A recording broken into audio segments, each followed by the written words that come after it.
அவரோட சைட்லேருந்து பார்த்தோன்னா, ஒரு கேஸ்க்கு ஒரு மனுஷன் அலையிறப்போவே அவருக்கு வந்து அது அந்த பாதி ஆயுள் முடிஞ்ச மாதிரி அவங்க ரொம்ப மென்டலி டவுன் ஆயிடுறாங்க. ஸோ 9 கேஸ் அப்படிங்கிறப்போ அவரு 164 ஸ்டேட்மெண்ட் அப்படின்னு சொல்லுவோம். அந்த 164 ஸ்டேட்மெண்ட்ல அவங்க என்ன சொல்றாங்க அப்படின்ற விஷயம் பொறுத்து நமக்கு சார்ஜ் ஷீட் ஃபைல் பண்ணதுக்கப்புறம் கல்யாணம் ஆகி ஒரு மாதத்துக்குள்ளே 1 மாதம் கூட இல்லை 15 நாள் அந்த 15 நாளுக்குள்ளே ஃபேமிலி ரிலேஷன்ஷிப்குள்ளே அவங்க போகலை. ஹஸ்பண்ட் அண்ட் ஒய்ஃபாகவே வாழலை. பட் அவங்க மெயின்டெனன்ஸ் கேட்டு ஒரு 20 லட்ச ரூபா கேட்டு கேஸ் போட்டிருக்காங்க. லவ் லைஃப்பில் இருக்கப்போ தனித்தனியாக இருக்காங்க. Long distance relationship. ஸோ தெரியறதில்ல. ஒன்றா இருக்கிறப்போ அவங்கள பழக்க வழக்கங்கள்லேருந்து எல்லாத்துலேயும் மாற்றம் தெரியிறப்போ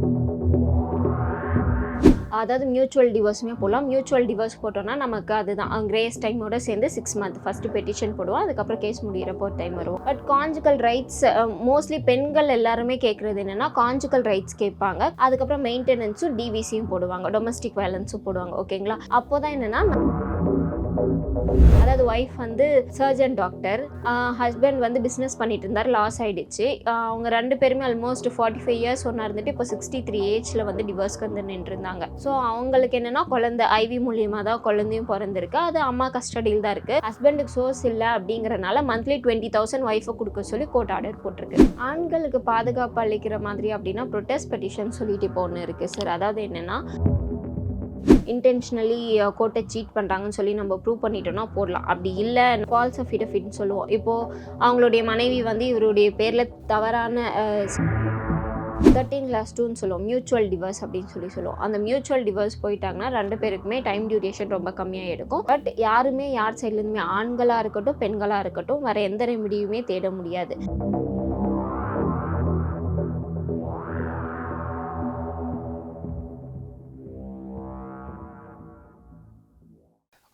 வணக்கம் சார். பெங்களூரை சேர்ந்த ஐடி ஊழியர் அதுல் சுபாஷ் அவரோட தற்கொலை வந்து நாடு முழுக்க ஒரு பேசுபொருளாக இருக்குது. அவர் தற்கொலைக்கு முன்னாடி வந்து ஒரு 24 பக்க கடிதம், ஒரு 1 மணி நேரம் வீடியோ வெளியிட்டிருக்கார். இது தொடர்பாக அவரோட எக்ஸ் தளத்திலேயே சில பதிவுகள் வெளியிட்டிருக்கார். அதில் வந்து என்னென்னா அவர் அந்த விவாகரத்து வழக்கு, மனைவி குடும்பத்தார், இந்த வழக்கு நடைபெற்ற நீதிபதி மேலேயும் குற்றச்சாட்டுறார். இவங்க எல்லாரும் கொடுத்த தொல்லை தான் தன்னோட தற்கொலைக்கு காரணம் அப்படின்னு சொல்லியிருக்காரு. நீங்களும் சொன்ன நியூஸ்கள்லாம் பார்த்துருப்பீங்க. வந்து எப்படி பார்க்குறீங்க இந்த கேஸை? வந்து யூஸ்வலாகவே ஃபேமிலி கேசஸை பொறுத்த வரைக்கும் ஃபேமிலி கேசஸில் இருக்கிற பார்ட்டிஸ் அது யாராக இருந்தாலும் சரி, பெண்ணாக இருந்தாலும் சரி ஆணாக இருந்தாலும் சரி 2 பேருமே பாதிக்க தான் சார் படுறாங்க.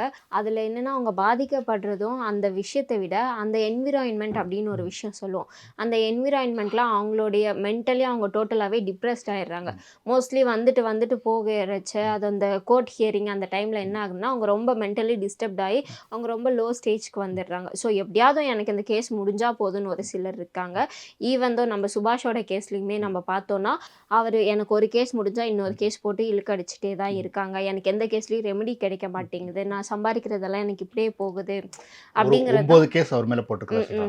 பட் ஆனால் என்னென்னா அவரோட சைட்லேருந்து பார்த்தோன்னா ஏன்னா ஒரு கேஸ்க்கு ஒரு மனுஷன் அலையிறப்போவே அவருக்கு வந்து அது அந்த பாதி ஆயுள் முடிஞ்ச மாதிரி அவங்க ரொம்ப மென்டலி டவுன் ஆயிடுறாங்க. ஸோ 9 கேஸ் அப்படிங்கிறப்போ அவர் ஆப்வியஸாக மென்டலி ரொம்ப ஸ்ட்ரெஸ்டாக தான் இருந்திருப்பார். அதுவும் நம்ம இல்லைன்னு சொல்ல முடியாது. பட் அது அவங்களுடைய ஒய்ஃப் சைட் நிகிதா சைட்லேருந்து அதை டினை பண்ணிட்டு இருக்காங்க. இல்லை நாங்கள் ஒரு கேஸ் தான் போட்டோம் அப்படின்னு சொல்லிட்டு இருக்காங்க. பட் போத் சைடு அவங்களுடைய டீட்டெயில்ஸ் பிகாஸ் அவர் வந்து இதுக்கு மேலே பேச போகிறது கிடையாது, அவருடைய ஆயுட்காலம் முடிஞ்சு போச்சு. பட் என்னென்னா அவர் வந்து டோட்டலாக எல்லா ஃபேக்ட்ஸையுமே அவர் சொல்லிட்டாரு. ஈவன் தோ இவங்க அதை அப்போஸ் பண்ணாலையுமே அது எல்லாமே ரெக்கார்டட் எவிடன்ஸாக கோர்ட்டில் இருந்துட்டு தான் இருக்கும். கேஸ் போட்டிருந்தாங்கன்னா ஆப்வியஸாக கோர்ட்டில் இருக்கும். ஸோ அந்த டீட்டெயில்ஸ் எல்லாமே நம்ம எடுத்தோம் அப்படின்னா அது நமக்கு தெரிய வரதான் போகுது. இன்னும் இப்போ தான் இன்வெஸ்டிகேஷன் ஸ்டார்ட் பண்ணியிருக்காங்க, அரெஸ்ட் பண்ணியிருக்காங்க. ஸோ இப்போ அவங்க அப்பாவுக்கு மட்டும் பெயில் கிடச்சிருக்கும் போல். ஸோ இது அந்த மாதிரி போயிட்டுருக்கனால போக போக எல்லா சைட்லேருந்தும் அவங்க சைட்லேருந்து ஸ்டேட்மெண்ட் எல்லாமே கொடுப்பாங்க. 164 ஸ்டேட்மெண்ட் அப்படின்னு சொல்லுவோம். அந்த 164 ஸ்டேட்மெண்ட்டில் அவங்க என்ன சொல்கிறாங்க அப்படின்ற விஷயம் பொறுத்து நமக்கு சார்ஜ் ஷீட் ஃபைல் பண்ணதுக்கப்புறம் பிகாஸ் இது கொஞ்சம் கான்ட்ரவர்சியாக போயிட்டுருக்கனால சீக்கிரமே நமக்கு சார்ஜ் ஷீட் ஃபைல் பண்ணிவிடுவாங்க. ஸோ ஃபைல் பண்ணிட்டாங்கன்னா ஆல்மோஸ்ட் நமக்கு இந்த கேஸ்னுடைய டோட்டல் டீட்டெயிலும் தெரிய வந்துடும். பொதுவாக பார்த்தீங்கன்னா குடும்ப வன்முறைகளில் வந்து பெண்கள் தான் அதிகம் பாதிக்கப்படுறாங்க அப்படிங்கிறத பொதுவான ஒரு அபிப்பிராயமாக இருக்குது. சட்டங்களும் வந்து பெண்களுக்கு பாதுகாப்பானதாக உருவாக்கப்பட்டிருக்கு. ஆனால் இந்த அதுல் பாஸ் கேஸ்க்கு பிறகு பார்த்தீங்கன்னா வந்து குடும்ப வன்முறையில் அதிகம் ஆண்களும் பாதிக்கப்படுறாங்க அப்படின்ற ஒரு குரல் எழுந்திருக்கு வந்து. இது எப்படி பார்க்குறீங்க? பெண்கள் வந்து ஒரு 10ல் 5% பாதிக்கப்படுறாங்க அப்படின்னா, ஆண்கள் அதில் 3% பாதிக்கப்படுறவங்க இருக்க தான் செய்கிறாங்க. ஒன்று அதுதான் ஃபேமிலியில் ஒரு ரிலேஷன்ஷிப் அழகாக போயிட்டு இருக்க சமயத்தில் 2 பேர்லேருந்து அந்த ரிலேஷன்ஷிப் பிரேக் ஆகுது அப்படின்ற சமயத்தில் ஏதாவது ஒரு சைடில் பிரச்சனை ஃப்ளா இருக்கிறப்போ தான் கண்டிப்பாக அது அந்த ரிலேஷன்ஷிப்பே பிரேக் ஆகுது. அது பெண்ணாகவும் இருக்கட்டும், ஆணாகவும் இருக்கட்டும். 2 சைடில் யாராவது ஒரு சைடில் கரெக்டாக ஒரு அன்பு காமிக்கல, அப்படி இல்லை ரொம்ப பிரச்சனை பண்ணுறாங்க அப்படின்ற சமயத்தில் தான்.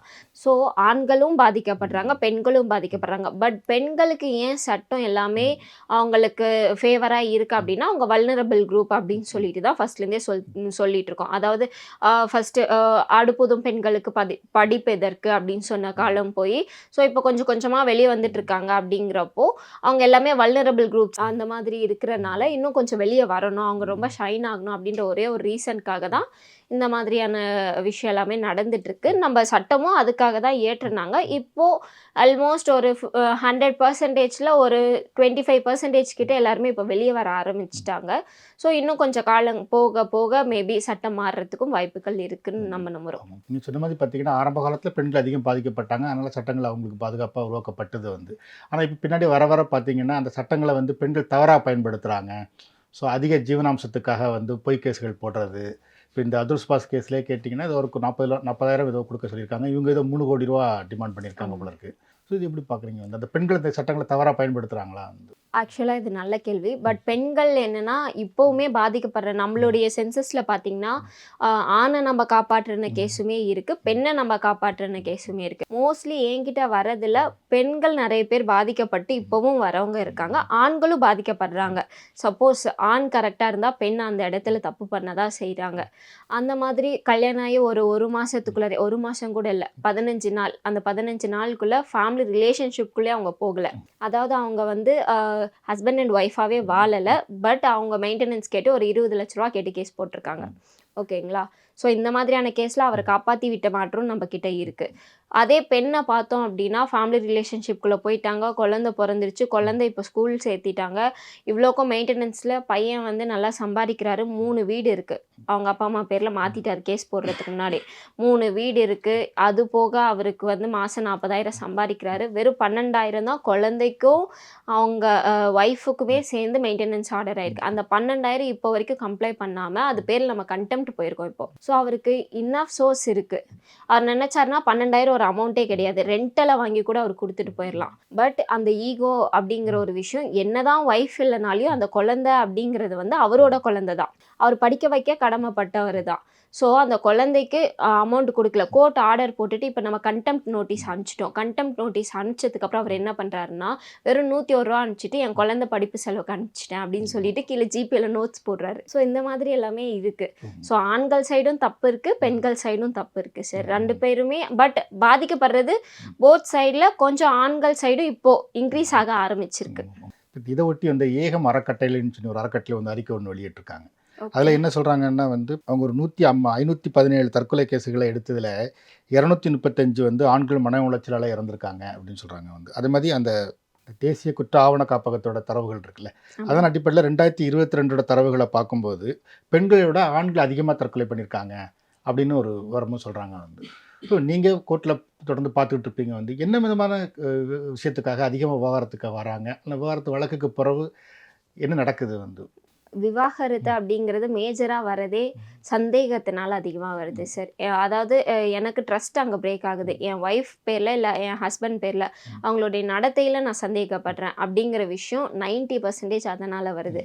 90% அதுக்கு மேற்பட்டு இருக்கிறது எல்லாமே என்னென்னா, அவங்க அப்பா அம்மா, அதாவது பையன் சைடில் இருக்க அப்பா அம்மா இல்லை பொண்ணு சைடில் இருக்க அப்பா அம்மா, 2 பேரில் யாராவது ஒருத்தங்க ஃபேமிலின்ட்டு ஆயிட்டாங்கன்னா ஹஸ்பண்ட் அண்ட் ஒய்ஃப் அவங்கள தனியாக விட்டுறணும். பட் அந்த மாதிரி இப்போ ஃபாலோ பண்ணுறாங்களான்னா அது ரொம்ப குறைஞ்சிட்டு வருது.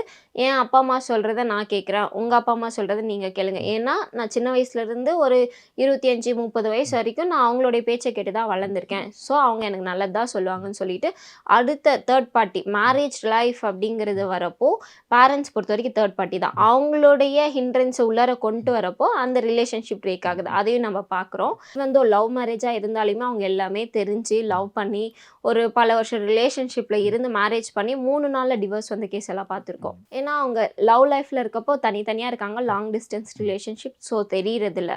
ஒன்றா இருக்கிறப்போ அவங்களுடைய எல்லா பழக்க வழக்கங்கள்லேருந்து எல்லாத்துலேயும் மாற்றம் தெரிகிறப்போ நான் லவ் பண்ணது இவர் இல்லை, ஸோ இந்த மாதிரி ஒரு பர்சன் இல்லைங்கிறனால உடனே அப்படியே டிவோர்ஸ்க்கு வந்து நிற்கிறாங்க. இப்போ டிவோர்ஸ் கேசஸ் ரொம்ப சென்சஸ் இன்க்ரீஸ் ஆகிட்டு இருக்கு. இந்த கேஸை ஒட்டி வந்து சில விவாதங்களில் வருது வந்து, அதாவது கணவர் மனைவிக்குள்ள ஒரு சின்ன மனஸ்தாபம், அதனால வந்து ஒரு விவாகரத்து வழக்குக்காக வரும்போது வழக்கறிஞர்கள் அதை இன்னும் சிக்கலாக்கிடுறாங்க. அந்த கேஸை ஸ்ட்ராங் பண்ணுறதுக்காக வந்து நிறைய காரணங்களை அதில் உருவாக்கிறாங்க. அதனால இன்னும் அவங்களுக்குள்ள உறவு அதிக சிக்கலாகிறது அப்படின்னு சொல்கிறாங்க. இன்னொன்று சொல்கிறாங்க, சில வழக்கறிஞர்கள் வந்து ஒரு டெம்ப்ளேட் வச்சுருக்காங்க. ஒரு பொதுவாக விவாகரத்து வழக்குக்குன்னு ஒரு டெம்ப்ளேட் வச்சுருக்காங்க. இவங்க ப்ராப்ளம் என்னவாக இருந்தாலும் சரி அந்த டெம்ப்ளேட்டுக்குள்ளே போட்டு அதை முடக்கிடுறாங்க. அதனால அந்த சிஸ்டத்துக்குள்ளே போய் இவங்க மாட்டிக்கிட்டு இன்னும் அது சிக்கலாகுது அப்படின்னு சொல்கிறாங்க. நீங்கள் ஒரு வழக்கறிஞர் அடிப்படையில் இதை எப்படி பார்க்குறீங்க? நிறைய கேசஸில் இதை நாங்களும் யூஸ்வலாக கேள்விப்படுற ஒரு விஷயம் தான். சரி, நாங்கள் ஆப்போசிட் கவுன்சிலாக இருக்கப்போ ஜென்ரலாக இப்படி ஒரு விஷயமே நடக்கலை, பட் இதெல்லாமே போட்டிருக்காங்க, இதை பார்த்து எனக்கு மன உளைச்சல் அதிகமாகுது அப்படின்னு சொல்லிட்டு நிறைய பேர் வந்து நிற்கிறவங்க இருக்க தான் செய்கிறாங்க. பட் பேசிக் அட்வைஸ் என்னென்னா, ஒரு அட்வொகேட் கிட்ட நீங்கள் போகிறீங்க, உங்களுக்கு ரெமெடி வேணும்னா உங்களுக்கு என்ன ரெமெடி வேணுன்றதை ஃபஸ்ட்டு நீங்கள் ஃபிக்ஸ் பண்ணிக்கணும். ஃபிக்ஸ் பண்ணிவிட்டு அவங்க என்ன அட்வைஸ் பண்ணாலையும் ஜஸ்ட் நீங்கள் என்னென்னா அவங்கள உங்களுக்காக நீங்கள் முன்னாடி நிறுத்துறீங்க, உங்களை ரெப்ரசன்ட் பண்ணுறதுக்காக அவங்க வராங்க. ஃபேமிலி கோர்ட்டை பொறுத்த வரைக்குமே ஃபஸ்ட்டு திங் என்னென்னா ஹஸ்பண்ட் அண்ட் ஒய்ஃப் தான் பார்ட்டி இன் பர்சனாக தான் அட்வொகேட் கேஸை நடத்த போகிறோம். ஓகேங்களா? அது பொறுத்த வரைக்கும் ஃபேமிலி கோர்ட்டில் எழுதப்பட்ட ஒரு விதி.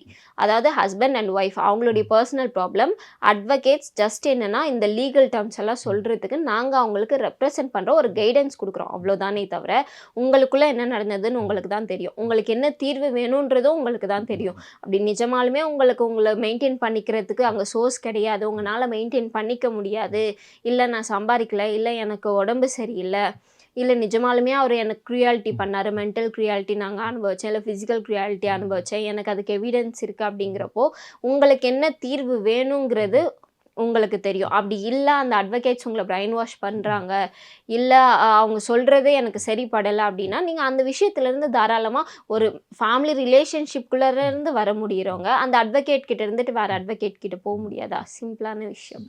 ஸோ அதனால் திங் என்னென்னா நமக்கு என்ன தீர்வு வேணுன்றதை நம்ம ஃபிக்ஸ் பண்ணணும். அந்த விஷயத்த அவங்கக்கிட்ட நம்ம ஜஸ்ட் ரெக்வஸ்ட் பண்ணோன்னா அதை எப்படி ஃபாலோ பண்ணணும் அப்படிங்கிறத அவங்க நமக்கு சஜஸ்ட் பண்ணுவாங்க. பெரும்பாலான விஷயங்களில் இது மாதிரி என்ன அட்வைஸ் கொடுக்கப்படுதுன்னா, இவ்வளோ ஸ்ட்ராங்காக நம்ம போட்டால் தான் வந்து அந்த கேஸ் நம்மளுக்கு ஸ்ட்ராங்காக இருக்கும், இல்லைனா இந்த ஜீவனாம்சம் கிடைக்கும் அப்படின்னு ஒரு அட்வைஸ் சொல்லப்படுது வந்து.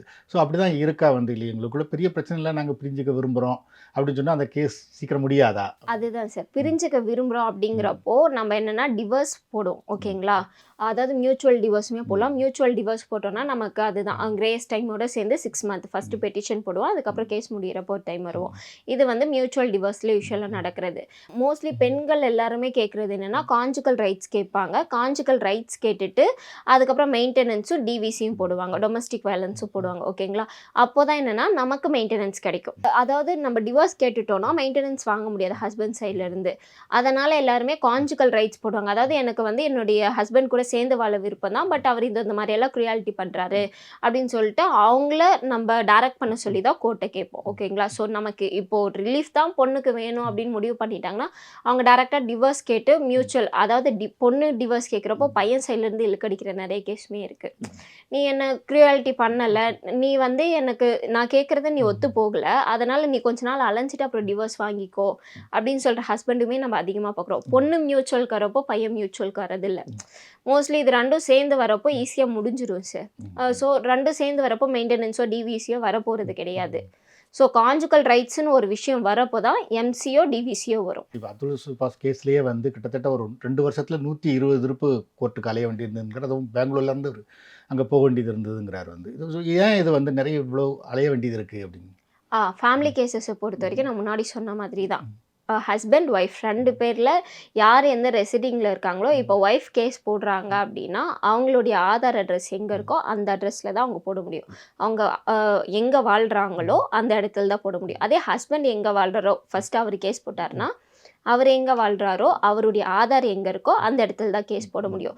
ஸோ அப்போ இன்னொரு பார்ட்டி இன்னொரு இடத்துக்கு ட்ராவல் பண்ணி ஆகணும். அப்படி அவரால் முடியல அப்படின்ற பட்சத்தில் அவர் ட்ரான்ஸ்ஃபர் ஓபி போடலாம். கேஸ் நான் இந்த மாதிரி இந்த இடத்துல தான் வாழ்ந்துட்டு இருக்கேன், என்னுடைய ஆதாரெல்லாம் இங்கே தான் இருக்குது, ஸோ எனக்கு இதனால் மன உளைச்சல் ஏற்படுது, நான் நிறைய ட்ராவல் பண்ணுறேன், ஸோ எனக்கு உடம்புமே ஒத்துழைக்கலை, அதனால் நீங்கள் ட்ரான்ஸ்ஃபர் போடுங்கன்னு சொல்லிட்டு ட்ரான்ஸ்ஃபர் ஓபி அவர் ஃபேமிலி கோர்ட்லேயும் ஃபைல் பண்ணலாம்.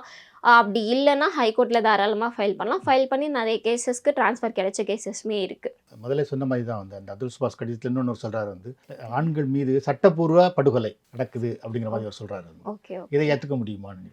ஆண்கள் மீது அப்படின்னு மட்டும் நம்ம பர்டிகுலராக சொல்ல முடியாது. ஜென்ரலாக என்னென்னா ஒரு ஆர்டர் போடுறாங்க, அந்த ஆர்டரில் உங்களுக்கு விருப்பம் இல்லை அப்படின்னா அப்பீல் நமக்கு ஒரு ஆப்ஷன் எப்பயுமே வந்து கொடுத்துட்டு தான் இருக்காங்க. ஸோ நமக்கு அதில் விருப்பம் இல்லைங்கிறப்ப தாராளமாக நம்ம ஹையர் கோர்ட் அப்பலேட் அத்தாரிட்டி நம்ம தாராளமாக அது ஃபேமிலி கோர்ட்டாக இருந்தாலுமே நம்ம அணுக முடியும். ஸோ இவர் தாராளமாக அணுகி இது அமௌண்ட் அதிகமாக இருக்குது, அவங்க சோர்ஸ் ஆஃப் இன்கம் இருக்குது அப்படின்னு சொல்லிட்டு அவர் டீட்டெயில் எல்லாமே கொடுக்கலாம். தாராளமாக கொடுத்தாங்கன்னா அக்செப்ட் பண்ணி தான் ஆகுவாங்க கோர்ட்டு. அதை ஒன்ஸ் வெரிஃபை பண்ணிவிட்டு அவங்களுடைய எக்ஸ்பென்ஸ், அதாவது எவ்வளோ எக்ஸ்பென்ஸ் கேட்டாலும் கொடுக்கணும்னு சொல்லிட்டு எந்த கோர்ட்டும் சொல்கிறது இல்லை. அவங்களுடைய பேசிக் நீட் மெயின்டெனன்ஸ் பொறுத்த வரைக்குமே என்னென்னா even though husband and wife மட்டும் இல்லை, இப்போ எல்டர் பேரண்ட்ஸ் இருக்காங்கனாலையும் நம்ம இப்போ வளர்க்குறோம், குழந்தைங்க படிக்குது, நல்லா வேலைக்கு போகுது, நம்ம ரிட்டையர் ஆயிடுறோம், அதுக்கப்புறம் நமக்கு சோர்ஸ் ஆஃப் இன்கம் இல்லை அப்படிங்கிற சமயத்தில் நம்ம தாராளமாக என்னென்னா குழந்தைங்க மேலேயுமே மெயின்டெனன்ஸ் போடலாம், எம்சி போட்டு நம்ம அதுலேயுமே ஆர்டர் வாங்கலாம். அப்படி இருக்கிறப்போ பேசிக்கான ஒரு மெயின்டெனன்ஸ் அவங்க ஸ்லாப் கொடுப்பாங்க. அந்த ஸ்லாப் இல்லை, அவங்களுக்கு இது அதிகமாக இருக்குது, இல்லை அவங்க ஏர்ன் பண்ணுறாங்க அதை விட நான் கம்மியாக ஏர்ன் பண்ணுறேன், இல்லை ஒய்ஃப் ஏர்ன் பண்ணுறாங்க, நான் வந்து ஏர்னிங் கெப்பாசிட்டி கிடையாது அப்படிங்கிறப்போ ஹஸ்பண்டுமே எம்சி போட்டு வாங்கின கேசஸ் இருக்குது. அதாவது ஒய்ஃப் வந்து சர்ஜன் டாக்டர், ஹஸ்பண்ட் வந்து பிஸ்னஸ் பண்ணிட்டு இருந்தார், லாஸ் ஆகிடுச்சு. அவங்க 2 பேருமே ஆல்மோஸ்ட் 45 இயர்ஸ் ஒன்றா இருந்துட்டு இப்போ 63 ஏஜில் வந்து டிவோர்ஸ்க்கு வந்து நின்றுருந்தாங்க. ஸோ அவங்களுக்கு என்னென்னா குழந்தை ஐவி மூலியமாக தான் குழந்தையும் பிறந்திருக்கு, அது அம்மா கஸ்டடியில் தான் இருக்குது. ஹஸ்பண்டுக்கு சோர்ஸ் இல்லை அப்படிங்கிறனால மந்த்லி 20,000 ஒய்ஃபை கொடுக்க சொல்லி கோர்ட் ஆர்டர் போட்டிருக்கு. ஸோ ஹஸ்பண்டுமே வாங்குகிற மேட்டர்ஸும் இருக்குது, ஒய்ஃபுமே வாங்குகிற மேட்டர்ஸ் இருக்குது. பேசிக்காக நம்மளோட ஏர்னிங் கெப்பாசிட்டி, அதுக்கப்புறம் ஃபுட்டு, ஷெல்டரு, ஹோம் எல்லாமே இந்த பேசிக்கான நீட்ஸ் நமக்கு என்ன இருக்கோ அந்த நீட்ஸ் எல்லாத்தையும் வெரிஃபை பண்ணிவிட்டு அதுக்கு பேசிக்காக பர்சனுக்கு எவ்வளோ செலவாகும், நம்மளுடைய வாழ்வாதாரம்ன்றது ஒன்று பார்ப்பாங்க. பார்த்துட்டு இவங்க எந்த மாதிரியான ஒரு வாழ்க்கையை லீட் பண்ணுறாங்க, எந்த ஸ்லாபில் இருக்காங்க அப்படின்னு பார்த்துட்டு அதுக்கு தகுந்த மாதிரியான ஒரு அமௌண்ட்டை கால்குலேட் பண்ணி அவங்க ஏஜ் க்ரைட்டீரியாவை கால்குலேட் பண்ணி ஆர்டர் போடுவாங்க. பார்த்தீங்கன்னா இந்த அப்துல் சுபாஷ் கேஸில் வந்து அவங்க ஒய்ஃப் வந்து வேலைக்கு போய் சம்பாதிக்கிறதுக்கு தகுதியானவங்க தான், ஆனால் இந்த ஜீவனாம்சத்துக்காக அவங்க அந்த வேலையை விட்டுட்டாங்கிற மாதிரி சொல்லப்படுது. அது மாதிரி சிலர் சொல்கிறாங்க வந்து அந்த பெண்கள் வந்து சம்பாதிக்கிறதுக்கான தகுதியானவங்க, இல்லை அதுக்கான படிப்பு உள்ளவங்க, இல்லை அதுக்கான இப்போ வேலைக்கு போய்கிட்டு இருந்தவங்க கூட இந்த ஜீவனாம்சத்துக்காக வேலையை விட்டுறது அல்லது வேலைக்கு போகாமல் இருக்கிறாங்க அப்படின்னு சொல்லப்படுது. வந்து அது நீங்கள் கோர்ட்டில் நிறைய பார்த்துருப்பீங்க, உங்கள் அனுபவம் எப்படி? இது வந்து பெண்களுக்கு மட்டும் இல்லை, ஆண்களுமே இந்த மாதிரி பண்ணியிருக்காங்க. எனக்கு தெரிஞ்ச கேஸ்லே நான் முன்னாடி சொன்ன மாதிரி 12,000 எம்சி ஆர்டர் ஆச்சுன்னு சொன்ன கேஸில் அவர் வேலைக்கு போயிட்டு இருந்தவர் மெயின்டெனன்ஸ் கொடுக்கணுன்றதுக்காகவே வேலையை விட்டுட்டார். ஒய்ஃப் அதாவது ஒய்ஃப் கூட இருந்தப்போ செய்கிற வேலை ஒன்று, அதுக்கப்புறம் அதை விட்டுட்டு வேறு வேலைக்கு போவாங்க. மேபி இவங்களும் ஹஸ்பண்ட் கூட இருந்தப்போ நிக்கிதா அவங்க வந்து ஒரு வேலைக்கு போயிருக்கலாம், அதுக்கப்புறம் இப்போ வேறு ஏதாவது ஒரு வேலைக்கு கூட அவங்க ஷிஃப்ட் பண்ணியிருக்கலாம். பட் பேசிக்காக என்னென்னா நம்ம ஒரு வேலைக்கு போகிறோம் அப்படிங்கிறப்போ ஒரு மேரேஜ் லைஃப்னு வரப்போ ஃபஸ்ட்டு அது இந்த ஒய்ஃபை தான் அவங்க எப்பயுமே கேட்பாங்க, கொஞ்சம் வேலையை விட்டுட்டு பீஸ்ஃபுல்லாக நம்ம ஃபேமிலி லைஃப்பை லீட் பண்ணலாம், கொஞ்சம் எனக்கு வந்து மென்டல் பீஸ் தேவைப்படுது, ஃப்ரீ டைம் தேவைப்படுது அப்படின்னு சொல்லிட்டு தான் பேசுவாங்களே தவிர ஹஸ்பண்ட் யாரும் வேலையை விடுங்கன்னு சொல்ல மாட்டாங்க. ஸோ அப்படி பெண்கள் வேலையை விடுறப்போ என்ன ஆகுதுன்னா அவங்க மென்டலி ஓகே இதுதான் ஃபேமிலி அப்படின்ற ஒரு சுச்சுவேஷனில் வந்துட்டு அவங்களுக்கு அந்த டைம் டியூரேஷன் அந்த கேப் விழுந்துருது. அதை திரும்ப அவங்கனால கெயின் பண்ணி அந்த வேலைக்கு போக முடியுமான்னு சொல்லி கேட்டாலோ, இல்லை எக்ஸ்பீரியன்ஸ் சர்டிஃபிகேட் மற்ற க்ரைட்டீரியாஸ் எல்லாம் இருக்குது அதை அவங்க ஃபுல்ஃபில் பண்ண முடியுமான்னு கேட்டாலோ அது அங்கே கேள்விக்குறியாக இருக்குது. இல்லை அவங்க ஃபஸ்ட்டில் இருந்தால் வேலைக்கு போயிட்டுருக்காங்க, ஏர்னிங் கெப்பாசிட்டி இருக்குது அப்படின்னா நம்ம இனஃப் எவிடன்ஸை ப்ரொடியூஸ் பண்ணோன்னா கோர்ட் கண்டிப்பாக சிங்கிள் பர்சனாக இருந்தாங்க, அவங்க இனஃபாக சம்பாதிக்கிறாங்கன்னா எந்த ஒரு இதுலேயும் ஆர்டர் போடுறது இல்லை. அப்படி இல்லை அப்படியே தவறி போட்டுட்டாங்க பை மிஸ்டேக்னாலையும் நம்ம அப்பீல் போகலாம். அப்பீல் போனோன்னா அதை கேன்சல் பண்ண கேசஸ் எல்லாம் அதிகமாக இருக்குது. இந்த சேவ் ஃபார் மென் அப்படின்னு ஒரு அமைப்பு இருக்குது. அவங்க என்ன சொல்கிறாங்க அப்படின்னா, இப்போ நம்ம சொன்ன மாதிரி பெண்களுக்கு நிறைய பாதுகாப்பு சட்டங்கள் நிறைய பாதுகாப்பு இருக்குது, அது மாதிரி ஆண்களுக்கும் இனிமேல் பாதுகாப்புகள் வழங்கப்படணும், சட்டங்கள் மாற்றப்படணும் அப்படின்னு சொல்கிறாங்க. வந்து ஸோ சட்டங்கள் மாற்றப்படணுமா, இல்லை ஏற்கனவே சட்டங்களில் ஆண்களுக்கு பாதுகாப்பு அளிக்கிறது மாதிரி விஷயங்கள் இருக்கா?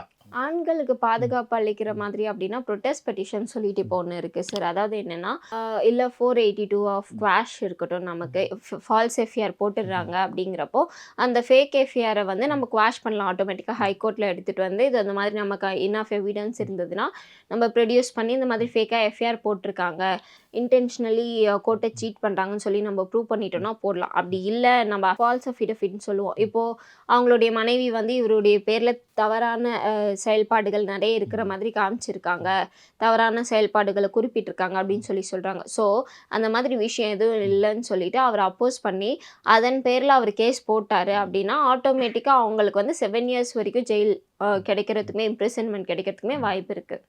ஸோ ஆண்களுக்கும் இருக்குது.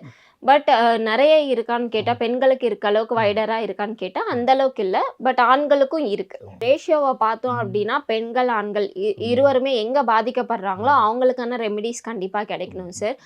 பட் கிடைக்குதான்னு கேட்டோன்னா நம்ம நிறைய கேசஸில் வாங்கி கொடுத்துட்டு தான் இருக்கோம். ஈவன் தான் ஆண்களுக்கு அர்னிங் கெப்பாசிட்டி இல்லைன்னா அவங்களுக்கும் நம்ம மெயின்டெனன்ஸ் வாங்கி கொடுத்துட்டு தான் இருக்கோம், பெண்களுக்கும் வாங்கி கொடுத்துட்டு தான் இருக்கோம். பட் அதை வந்து இவங்க ப்ராப்பராக ஃபாலோ பண்ணி எனக்கு இதுதான் ரெமெடி வேணும், எனக்கு இது மட்டும் கிடைச்சா போதும் அப்படின்ற ஒரு ஆசையில் நின்றாங்கன்னா பரவாயில்ல. ஒரு பேசிக் மெயின்டெனன்ஸ் யாருக்காவது வந்ததுன்னா அதுலேருந்து அதிகமாக தான் அதுக்கப்புறம் அவங்க டிமாண்ட் பண்ண ஆரம்பிக்கிறாங்க.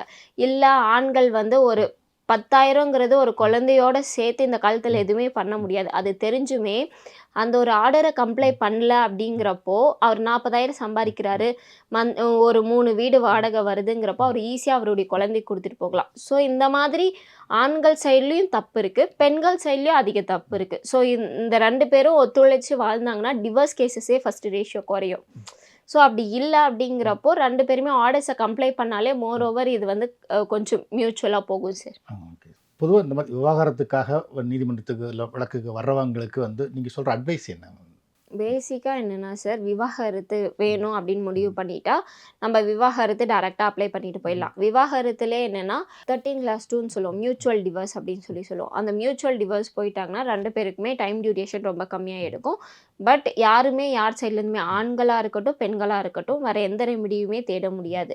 அவங்க மியூச்சுவலாக ஒத்துக்கிட்டு தான் இந்த ரிலேஷன்ஷிப்லேருந்து பிரிய வராங்க. அப்படிங்கிறப்போ அந்த கிரேஸ் டைம் 6 மந்த் கொடுத்து அந்த விஷயத்த அவங்களுடைய ஃபேமிலி லைஃப்பை முடிச்சு விட்டுருவாங்க.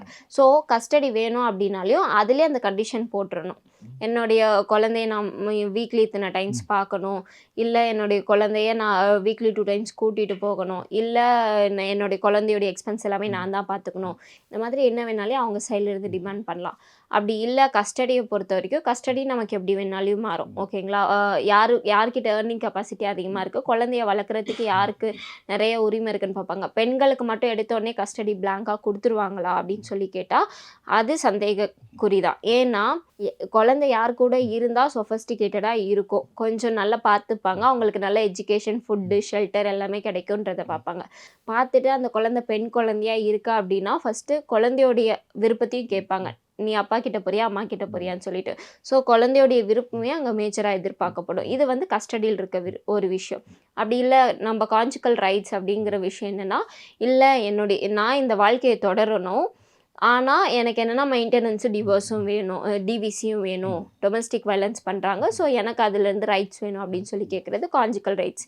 இல்லை இது எதுவுமே கேட்காம கான்ஜுகல் ரைட்ஸ் மட்டும் என்னுடைய ஹஸ்பண்ட் சைட்லேருந்து நான் பீஸ்ஃபுல்லாக வாழணும், ஸோ அந்த வாழ்கிறதுக்கு எனக்கான ரெமெடிஸ் கொடுங்க அப்படின்னு சொல்லி கேட்குறது வந்து கான்ஜுகல் ரைட்ஸ்குள்ளே வந்துடும். அப்படி இல்லை டிவிசியில் நம்ம எது கீழே போடலாம் அப்படின்னு சொல்லி கேட்டிங்கன்னா, டிவிசியை பொறுத்த வரைக்கும் செக்ஷன் 12 to 22 வரைக்கும் நம்ம சொல்லுவோம். அது என்னென்னா பேசிக்காக நம்ம இப்போ ஹஸ்பண்ட் வீட்டில் இருக்கோம் அப்படின்னாலே ஹஸ்பண்ட் வீட்டில் இருந்துகிட்டே நம்ம மெயின்டெனன்ஸ் கேட்கலாம். மந்த்லியோ கேட்கலாம், இல்லை ஃபுல் டைம் செட்டில்மெண்ட்டோ கேட்கலாம். ஏன்னா எனக்கு அங்கே மென்டல் க்ரியாலிட்டி கண்டிப்பாக அங்கே வந்து க்ரியாலிட்டி கிரவுண்ட் இருக்கணும். என்னை வந்து கொடுமைப்படுத்தியிருக்காங்க அப்படிங்கிற விஷயத்தில் நம்ம ஆட்டோமேட்டிக்காக டிவிசி கேட்கலாம். ஸோ டிவிசியை பொறுத்த வரைக்கும் அவங்க அமௌண்ட் கண்டிப்பாக கொடுத்து தான் ஆகணும். பட் அது இனஃப் எவிடன்ஸ் இருக்கணும், அதை நம்ம ப்ரொடியூஸ் பண்ணணும். ஒன்ஸ் உங்களுக்கு அட்வொகேட்டுக்கு அமௌண்ட் ஸ்பெண்ட் பண்ணுறதுக்கு உங்களுக்கு அங்கே அமௌண்ட் இல்லை அந்த மாதிரி இருந்தது அப்படின்னா ப்ரொடெக்ஷன் ஆஃபீஸர்னு சொல்லுவோம், வெல்ஃபேர் ஆஃபீஸர். அவங்கக்கிட்ட நம்ம ஆட்டோமேட்டிக்காக கம்ப்ளைண்ட் கொடுத்தோன்னா அவங்களே நமக்காக ஒரு அட்வொகேட் வச்சு அவங்களே எல்லாத்தையுமே ரெப்ரசென்ட் பண்ணுவாங்க. இது டிவிசியில் ஜென்ரலாக இருக்க விஷயம். அது போக எம்சி. எம்சிங்கிறது என்னன்னா, அது எல்டர்லி பீப்பிள்ஸா இருக்கட்டும், இல்ல ஹஸ்பண்ட் அண்ட் ஒய்ஃபா இருக்கட்டும், யாரா இருந்தாலும் யாருக்கு பேசிக் ஏர்னிங் கெப்பாசிட்டி இல்ல என்னுடைய பேசிக் நீட்ஸ ஃபுல்ஃபில் பண்ணிக்க முடியாது அப்படிங்கிறவங்க வந்து எம்சி போடலாம். இப்போ நீங்கள் இந்த குழந்தைகள் பற்றி சொன்னதை தொடர்ச்சியாக கேட்குறேன். வந்து நிறைய இதில் வந்து பெண்கள் வந்து அந்த குழந்தைய ஒரு ஆயுதமாக பயன்படுத்துகிறாங்க. ஸோ குழந்தைய வந்து அப்பாவுக்கு காமிக்காம இருக்கிறது, கோர்ட் ஆர்டர் போட்டால் கூட காமிக்காம இருக்கிறது, ஏதோ ஒரு காரணம் சொல்லி தட்டி கழிக்கிறது, அது மாதிரி பண்ணுறாங்கன்னு சொல்கிறாங்க. உங்கள் அனுபவம் எப்படி அது நீங்கள் பார்த்த வரைக்கும்?